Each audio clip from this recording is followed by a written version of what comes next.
আওয়ামী লীগের পুনর্বাসন চাইলে শত্রু হিসেবে গণ্য করা হবে বলে মন্তব্য করেছেন জাতীয় নাগরিক পার্টির দক্ষিণাঞ্চলের মুখ্য সংগঠক হাসনাত আব্দুল্লাহ। সোমবার সন্ধ্যায় ব্রাহ্মণবাড়িয়ার কসবায় দলটির এক ইফতার মাহফিলে এই মন্তব্য করেন তিনি। হাসনাত বলেন, গুম খুন নিপীড়ন সহ সব অপকর্মই করেছে আওয়ামী লীগ, তাই দলটির নিবন্ধন বাতিল করার দাবি করেন তিনি।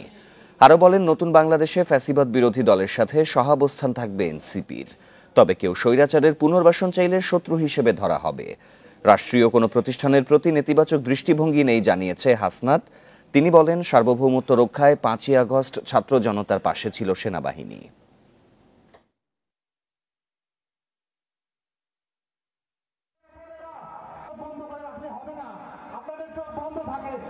এই ঈদে জামা জুতো অ্যাক্সেসরিজের ডিসকাউন্ট।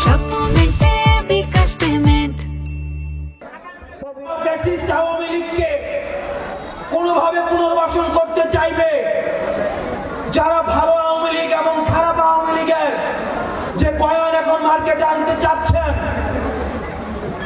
আমাদের শত্রু জ্ঞান আমরা তাকেই করব যারা আওয়ামী লীগকে বন্ধু জ্ঞান করবে।